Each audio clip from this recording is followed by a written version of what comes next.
Hej så. Jeg vil gerne vise jer, hvordan man planlægger en mælkevejstur. Altså planlægningen af, hvilke faktorer spiller ind, for at jeg kan få mig et godt mælkevejsbillede.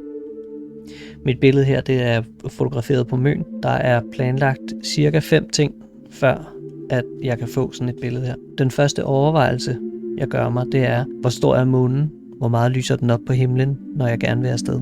Jeg kan se, at denne her uge, der er månen næsten slet ikke til stede, så der vil det være rigtig godt at tage afsted. En så lille måne som muligt er at foretrække, for jo mindre månen er, jo mindre lyser den himlen op, og jo bedre kan vi se stjernerne eller Mælkevejen. Så planlæg det ud fra, hvordan månen er, det er altid en god start. Og det kan man se herinde på kalender-365.dk. Der kan man se for hele året, og faktisk også for hele næste år, hvor stor månen vil være. Godt, så ved jeg, hvor stor månen er. Det næste, jeg så gerne vil se, det er, hvor meget forurener byen i forhold til, om jeg kan se stjernerne eller Mælkevejen. Der er lavet sådan et smart kort her, som man kan finde på lightpollutionmap.info. Den går jeg ind på, så ved den cirka, hvor jeg er henne. Det ser sådan her ud. Man kan herover, der står den som standard til VIIRS 2022, men den er ikke så præcis, så derfor vælger jeg World Atlas 2015. Den er meget mere præcis i forhold til byerne, hvordan de er nu. Og her der kan jeg planlægge, hvorhenne jeg kan tage hen, i forhold til, hvor meget lys der kommer fra byen. Jeg kan tage en tur til alle de mørkeblå steder, alle de lyseblå steder, og alle de sorte og hvide steder. Alle de grønne og gule og røde, det er der, hvor der er så meget lysforurening, at man ikke kan se nattehimlen så tydeligt. Så derfor en tur til Møn, ligesom billedet jeg viste jer, vil være ideelt. Men da Møn er rimelig, østenvendt, så skal jeg helst finde et tidspunkt, hvor Mælkevejen ligger enten i øst eller i syd. Fordi jeg kan jo stå og skyde mod syd, det er nedad, eller mod øst, det er herud mod. Jeg kan også skyde mod nord, men hvis jeg skyder mod nord, så skyder jeg direkte op i København eller i Malmø, og der er rigtig meget lysforurening, så det vil man kunne se på mit billede. Hvis jeg tværtimod skyder mod øst, så skyder jeg mod Bornholm. Det kan man næsten ikke se, for det er så langt væk. Der er imellem her, kan I se, der er et helt område, hvor der er helt sort. Og det samme mod syd, ned mod Tyskland, der vil jeg også godt kunne, for der er også et godt område her. Men nu ved jeg også nogenlunde, hvilken retning jeg kan skyde i. Hvis jeg skal finde ud af, hvor Mælkevejen ligger henne på Møn, så skal jeg først finde ud af, hvad er min længde- og breddegrader. I kan se det nede i højre hjørne her. Der skriver den nogle tal. Dem kan jeg vælge, men lige så snart jeg bevæger musen, så kommer den med et nyt tal. Så derfor så kan jeg gå på Google Earth, finde et godt sted på Møn, og trykke. Der kan I se nede i højre hjørne, der gør den det også. Det med, at når jeg rykker musen, så fortæller den mig længde-breddegraderne der, hvor musen er. Men jeg kan højreklikke, så kan jeg hente info, og så skriver den her, hvad min længde- og breddegrader er. Længde- og breddegraderne er ret vigtige, fordi for at fortælle, hvorhen vi står, så er vi nødt til at vide længde- og breddegraderne. Dem skal vi så bruge til at hoppe ind i Stellarium. Stellarium er et program, som er godt til at vise Mælkevejen og stjerner og stjernebilleder, hvor de er henne på himlen på det gældende tidspunkt. Der kan man enten gå på Stellarium Web-udgaven, eller man kan hente programmet til sit eget styresystem. Jeg har selv hentet det, og det åbner jeg op nu.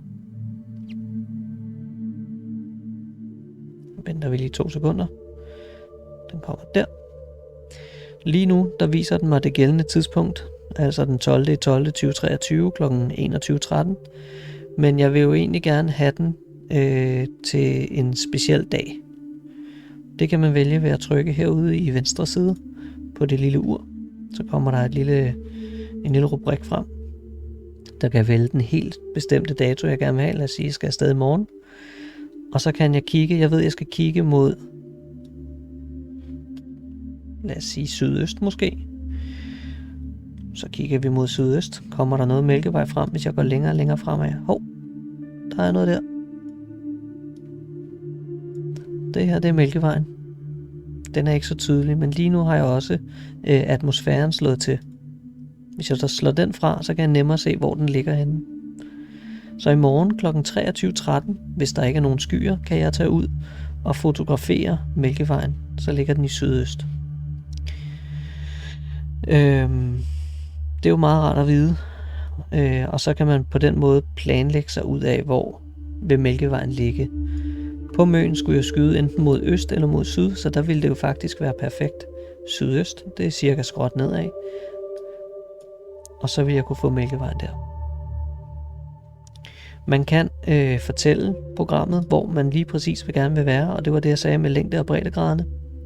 Så skriver man sine breddegrader ind her, og man skriver sine længdegrader ind her. Og så kan man gøre det, at man giver den et navn, kalder den Møn, og så siger man føj til listen. Lige nu er den grå på min, fordi jeg har allerede tilføjet Møn, den ligger der. Og ved at bare trykke på navnet, så tager den mig til den lokation, jeg har valgt. Så lige nu står jeg på Møn og kigger imod sydøst, og så vil jeg kunne se Mælkevejen i morgen kl. 23.14.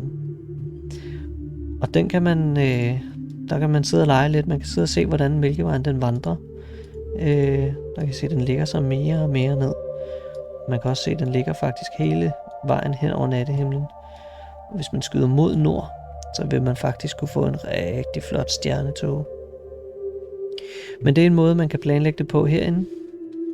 Vi går lige tilbage igen her til Google Earth. Fordi nu ved jeg nogenlunde, hvor jeg skal hen af. Men hvis man tager for eksempel Google Maps, den bliver jo sådan relativt opdateret ret ofte, så kan man sidde og finde lokationer, som kunne være fedt at fotografere i. Der er for eksempel en naturreservat her. Jeg ved, at man ikke kan finde noget spændende hernede.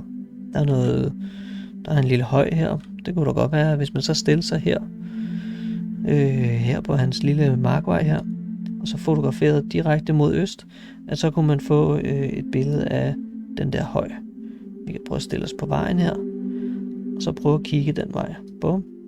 Se, det kunne da se meget godt ud, og så lige med Mælkevejen, der løber her. Det kunne man gøre. Men der er en sidste ting, man skal huske at tjekke, inden man tager afsted på Mælkevejstur, fordi nu ved vi med månen, vi ved med lysforureningen, vi ved, hvor den ligger henne, og vi ved, hvor vi gerne vil hen. Og den sidste ting, det er, hvordan er skyerne? Vi vil gerne afsted i morgen omkring ved 21-tiden, var det ikke sådan? Det er det nu.